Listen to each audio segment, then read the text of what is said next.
welcome to the Lowdown podcast. Today's episode is all about inflation, and so we have an extra special guest here joining Dax and I. So Dax Dixon and Lindsay Brock here, your hosts.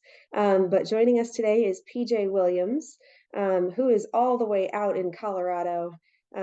Loves the outdoors. Anything else you wanna let us know about yourself, PJ? Nah, two dogs, two cats, wife, typical Colorado lifestyle. Lots of hiking Super and skiing. typical. And so Yeah. PJ, just can you give us a 15-20 minute snippet on what you do for us here at Stearns? 15, 20 minute, you mean seconds? Seconds, yeah.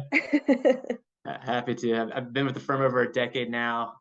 Currently co-chief investment officer with Glenn Joyce. Dax and myself are on a 6-person investment committee and really kind of look after the investment strategy for our client portfolios. Excellent. Well, thank you. And thank you for your time today. We wanted to take a couple seconds or a couple minutes here and actually go over one of the largest, maybe biggest top topics in today's news and what's going on, inflation, which I think is a very high level topic that is talked about, but not a lot of people really understand the ins and outs or why it happens, how it's caused, how we want some inflation along the way. It could be helpful, but also not too much. It's just loaded with a lot. Unfortunately, it also becomes a little political along the way. So let's take a couple minutes and PJ, can you give us what does inflation mean? I think starting at just a basic definition of inflation is really you're looking at the rate of rising prices of goods and services in the economy. How much are things going up? I think people have seen the numbers lately that are higher than they've ever seen in their lifetimes. They're numbers we haven't seen since the 70s and early 80s when you're thinking about upper single digit inflation numbers, 8.1% being the latest print here in September. And so that's scary to people because if you just apply that broadly speaking, and we all know that 8% is not how every good or service in the market's gotten 8% more expensive. It varies based on what you're looking at. But overall, if I look at how much did I spend last year in my budget and how much am I spending this year, you can just think maybe it's gotten about 8% more expensive. It's gotten more expensive. And that's just for many people in our country. I think we all know that budgets are tight. Many people are living paycheck to paycheck even after this robust growth we've experienced over the last decade. And as a result of that, if salaries don't go up at the same rate as your spending and your budget, you feel some pain points and you do become concerned. And so I think broadly speaking, that's being felt across a large part of our population here in the U.S. So when you say 8%, PJ, so basically what you're saying is that, let's say what a dollar purchased last year is now costing you $1.08. And yeah, so this is the classic, your grandparents said they bought their first car for $2,000 and now cars cost $30,000, $40,000 brand new. So over time, you have this impact where prices generally rise over time through the economy, right? Yeah, and when they're measuring, when the economists and the government's measuring that inflation rate, they are looking at kind of a fixed basket of goods. We're not going to get into the details on that and go down in the weeds. But like I said, some areas are going up 20 and 30%. Some areas may not be going up at all. Some of your consumer discretionary technology, like a TV, those prices just go down every year. If you think about what they might have cost in the mid 2000s versus now for what is a much larger, much nicer, much thinner TV. While if you think about healthcare costs, you think about used car costs, you've just seen huge increases in those areas, much above 8%. So that's interesting that there's such a difference there between all these different types of goods and services. So, and you're talking about year over year, 8%, right? So if we got an 8% reading for this past, for August, we're talking August 2021 to August 2022, correct? That is correct. Yep. And that's an average across this basket of services. But I mean, I feel like gas prices have been all over the place. And then there's other things like, you mentioned TVs or electronics that become more outdated. What are some of the outliers? And how is that calculated into this basket of goods and services? There's different ways they do it. You have core CPI, which tries to adjust for some of the more volatile pieces of that basket of goods.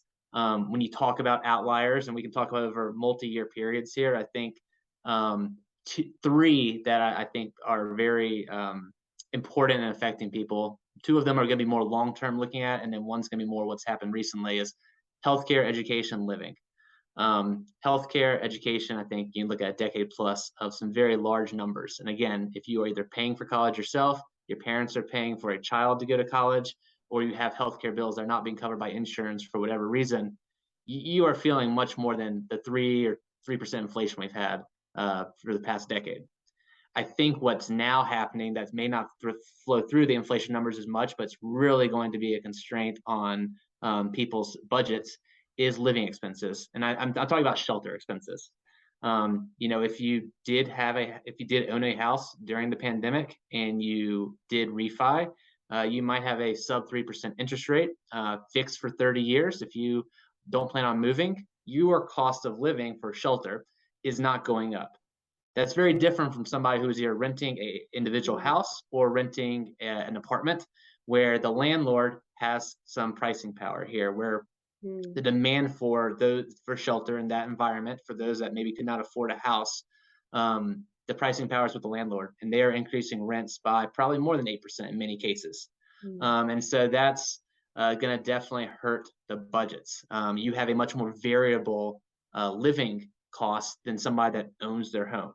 The cost of owning a home are not changing that much. Repairs might cost a little more because of inputs of labor or materials. One thing just to highlight on the financial planning side, this is more your space, Lindsay, but I was talking to Tara about it earlier today, is obviously if you own your house, probably want to just revisit and look at how much insurance you have to rebuild if something were to happen. Given that cost to rebuild have probably gone up with material prices going up, labor prices going up. And so that's something to talk about with your financial advisor about making sure that you do have adequate coverage there. Yeah. So again, I think those are three areas that are very variable and are very large pieces of individuals' budgets. So PJ, earlier you mentioned that, where we're at with inflation right now is, almost 30 or 40-year highs compared to where we were maybe pre-pandemic. What are a few things that have happened in the last few years or during the pandemic even to maybe push that inflation number higher than pretty much we've seen in our working lifetimes at this point? And also, what I also want to add on there too, not just what was different in the pandemic, but why hasn't this happened until now? Is it normal to see 30 or 40-year ebbs and flows? I think you can look at it from two sides. You can look at it from the consumer side. And so consumers, typically year to year in just a normal business cycle, you might see increases in salaries, cost of living adjustments, small bumps from year to year for the overall population. What we got was a supercharged period of stimulus during the pandemic. We all know, and we don't want to again talk politics on was it right, was it not enough, was it too much, whatever that may be. A lot of money was put into the pockets of consumers by the federal government during the pandemic via various measures of stimulus. And so those dollars are now chasing goods, and people are spending those dollars. At the same time, we also had shelves that became more barren because supply chains were disrupted.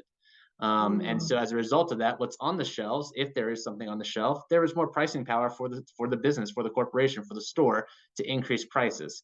So that's just kind of a beginning point.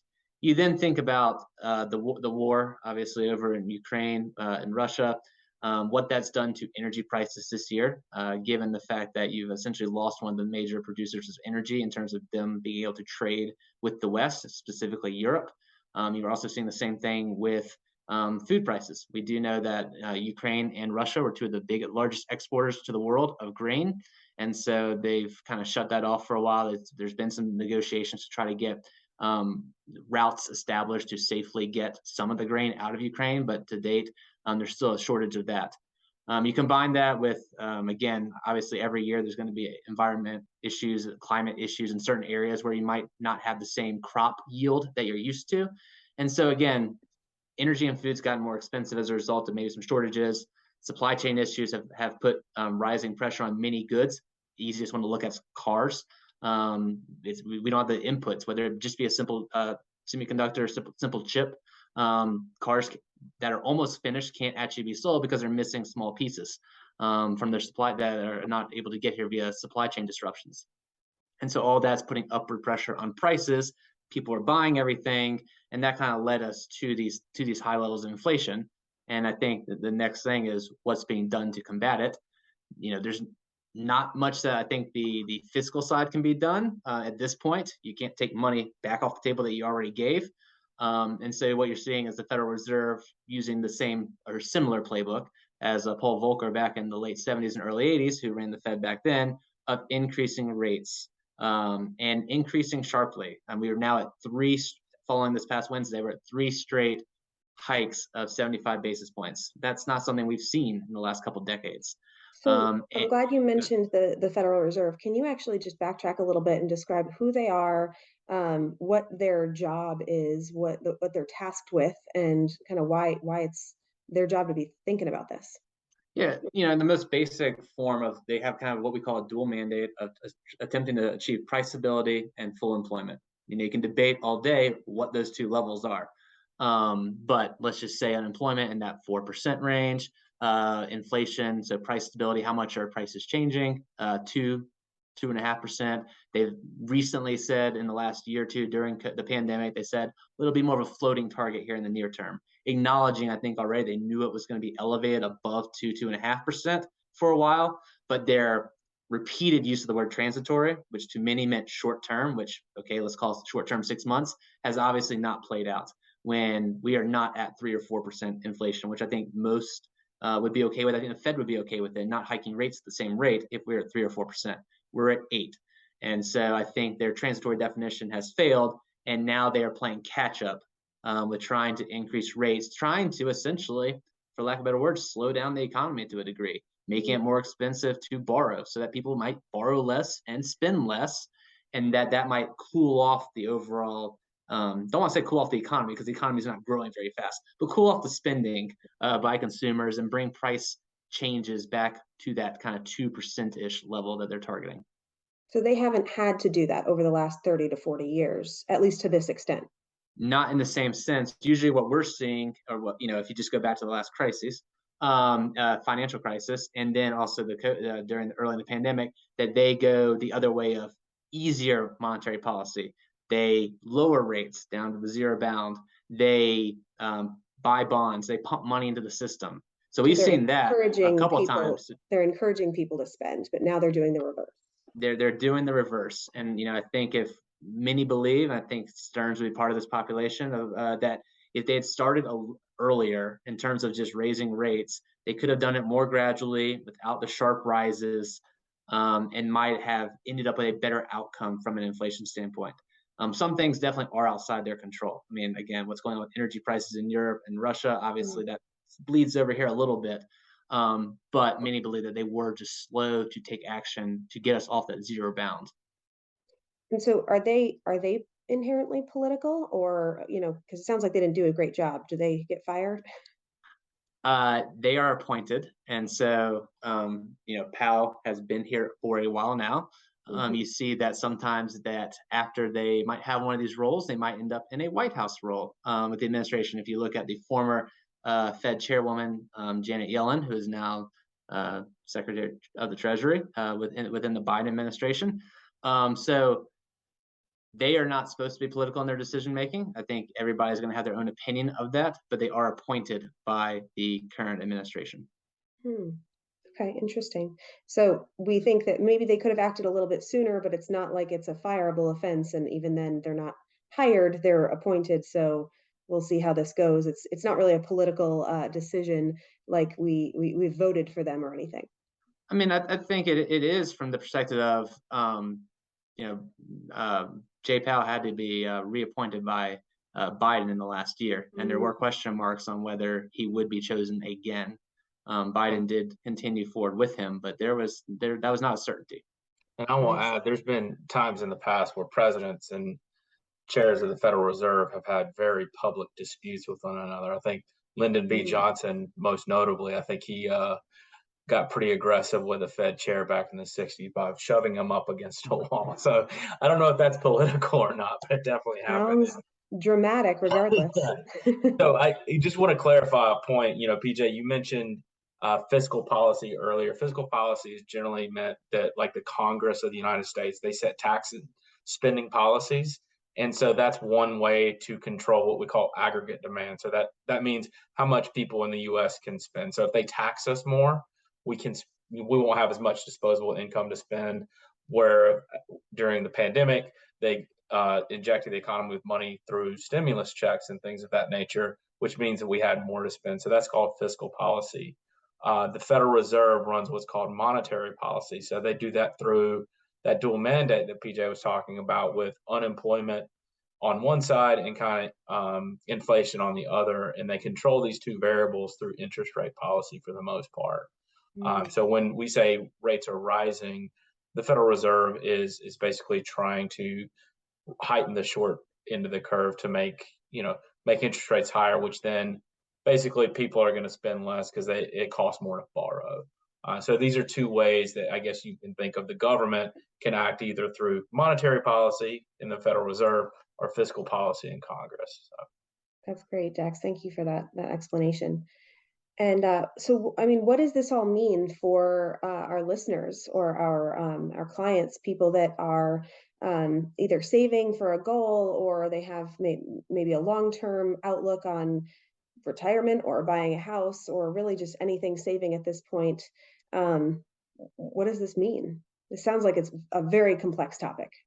It is a very complex topic, because you just mentioned a number of different places where people are in their lives and what they might be doing from an investment strategy for a particular purpose.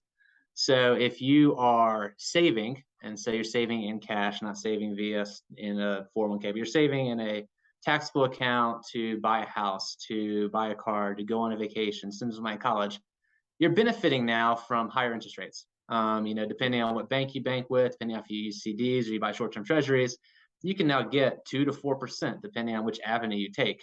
And so that's a lot more attractive than zero, which is where we were for a long time, or near zero.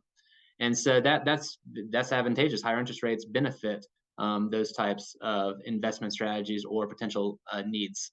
If you are investing for your retirement, you're investing in equities, the short term from here is definitely an unknown. We're down about 20% from the all-time highs, so we are in that realm of a bear market right now. But if the Fed keeps having to hike because inflation does not start to roll over and decline, and maybe decline sharply, you may expect the economy to slow down even further.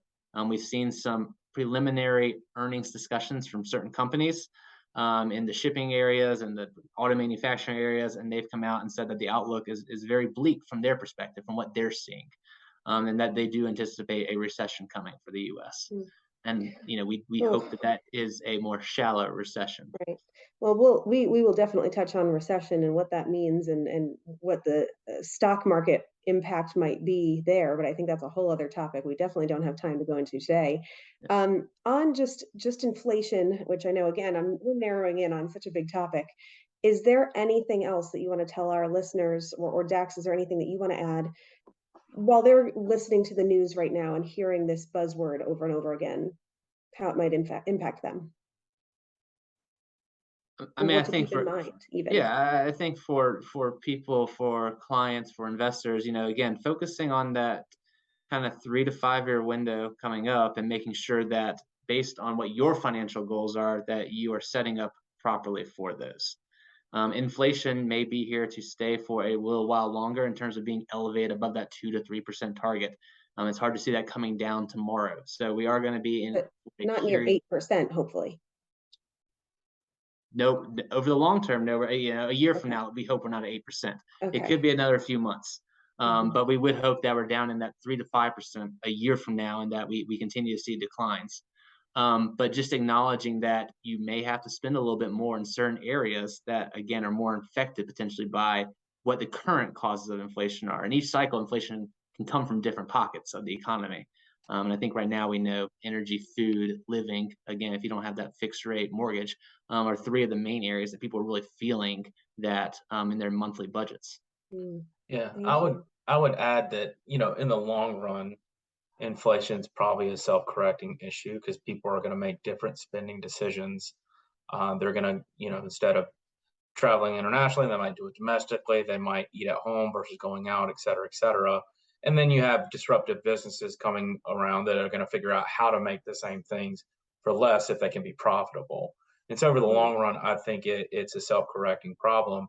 In the short run, though, any kind of disruption, like such as a global pandemic, can press up on inflation because it disrupts kind of the status quo. So I'd say, we can't really do anything about those shorter term disruptions. We don't have control over when pandemics are going to break out or wars or anything like that, but we do have control over when we want to when we want to spend and how we can meet our goals. And so, we can't necessarily say what interest rates are going to be tomorrow or next year, but we might have to extend out that home purchase for a year or two, or maybe even retirement for a year or two. I know that's not the most comfortable thing to hear, but that is what it is at this point, given the current situation. But I think over the longer term, you should see a moderation of inflation as people kind of adjust to the new norms that are going on in the economy. So. No. All right. Well, unfortunately, I feel like we've just barely touched the tip of this topic. But thank you so much for your time today. I want to keep it brief for our listeners. But thank you, PJ, for your time today. We really enjoyed talking to you, and we will have you back, I'm sure. And as always, I'm Lindsay Brock, and this is Dax Dixon signing off.